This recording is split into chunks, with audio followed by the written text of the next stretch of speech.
अरे बच्चों, आज सरता जी ने जो पढ़ा कि वो जो पंडित जी महाराज थे वो खूब कल्पनाएं अपने मन ही मन किए जा रहे थे और आखिरी दर्जे में जो उनके पास था भी वो भी गंवा बैठे। यानी जो घड़े में आटा था वो भी फोड़ के बैठ गया, तो वो भी गायब हो गया।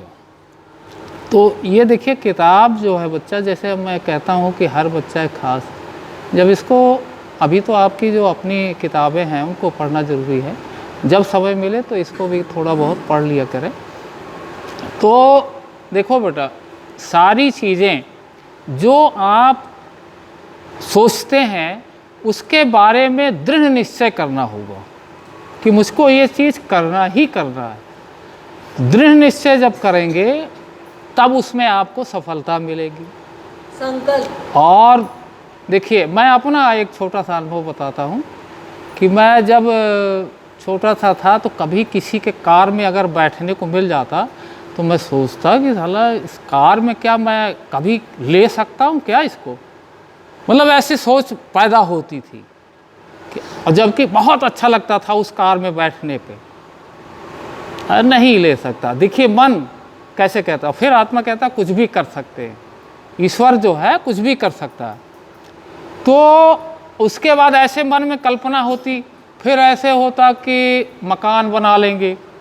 देखिए, मकान बना भी क्योंकि दृढ़ निश्चय था तो मकान बना, जबकि ऐसी स्थिति में हम नहीं थे कि हम मकान बना लेते, दुकान तक हमारे पास जो है वो भी नहीं थी, लेकिन सब ईश्वर पर दृढ़ विश्वास था।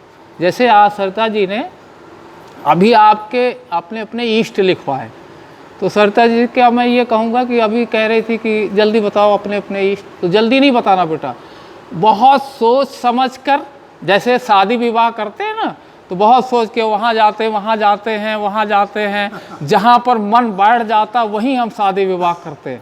ठीक है, तो खूब सोच विचार करके अपने इष्ट को चुनना है। और ठीक है, ऐसे नहीं कि जल्दी बताओ कि कौन सा पति आप कर रहे हो, तो खूब सोच विचार के जैसे हम पति की खोज करते हैं वैसे ही हमारे इष्ट होते हैं। फिर उनको आप जब अपना बना लो एक बार बेटा, तो फिर दोबारा मत किसी की तरफ देखना है। जैसे एक पतिव्रता नारी अपने पति के सिवा किसी की तरफ निगाह नहीं करती, चाहे वो कितना भी बड़ा आदमी हो, चाहे छोटा आदमी हो, कुछ भी हो, किसी की तरफ वो नज़र नहीं उठाती। उसका पति ही उसका पतिव्रता मतलब देवता होता है, समझ गए, उसी का नाम पतिव्रता नारी कहा जाता है। और जैसे अब कुछ नारियां हैं, देखी कि उनके तो टीवी आ गए, उनके तो फ्रिज आ गए, उनके एसी लाग गए, हमारे नाय लाग, तो वो क्या है जानते हैं आप, उस नारी का पतिव्रत धर्म नहीं कहा जाता।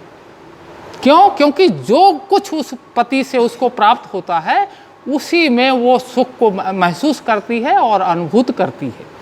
उसी तरीके से आप लोगों को भी अपने इष्ट का जब चुनाव कर लेंगे तो उन्हीं से सब कुछ आपको कहना है और उन्हीं से आपको सुनना है और उस पर दृढ़ता आपको बनाए रखना है कि यही हमको पार करेंगे, चाहे जो चीज़ हम चाहेंगे वो मिल के रहेगी। तो बेटा, ये एक चीज़, ये जो आपकी अभी मतलब सरता जी ने पढ़ा, और इसके लिए मैं यही चाहूँगा कि आप लोग इस तरीके से सोचें।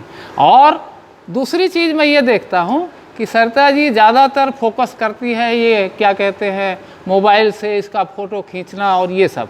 देखिए, हम ये कहते हैं कि हमें जो है, देखिए ये बताओ बेटा, जब कोई आप काम करते हो, अच्छे काम करते हो, तो वहाँ बुलाते हो किसी को कि कहते हो कि आओ हमारी फ़ोटो खींच लो, हम आए हैं, उत्तीर्ण हुए हैं, वहाँ खुद ही आ जाते हैं लोग।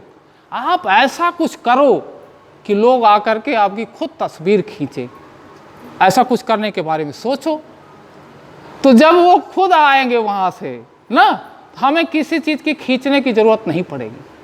तो मैं ईश्वर से प्रार्थना करता हूँ और कि आप, ठीक है, तो हाँ ठीक है, आप बताइए। मेरी सुन लीजिए, ये इसलिए रिकॉर्डिंग है क्योंकि जिससे समाज में फैले की अच्छाई ऐसा कर सकते हैं और लोग भी ऐसा कर सकते हैं। ठीक है बेटा, लेकिन ये चीज़ें आप ज़्यादातर फोकस इस पर करिए कि हमारे बच्चे इस तरीके के बने कि लोग आ करके इनकी फ़ोटो लें कि भाई ये बच्चे बने तो कैसे बने। बताऊं सर, इसी वीडियो से सर बता फूफा जी, हाँ। इसी वीडियो से घर बैठे लोग हमारे कार्यक्रम देख रहे हैं, बिल्कुल रामायण ठीक सुन रहे है, हैं। हम ये नहीं कहते कि ये गलत है, लेकिन हमारा फोकस इस पर ज़्यादा ना हो करके बच्चों के ऊपर ज़्यादा फोकस होगा।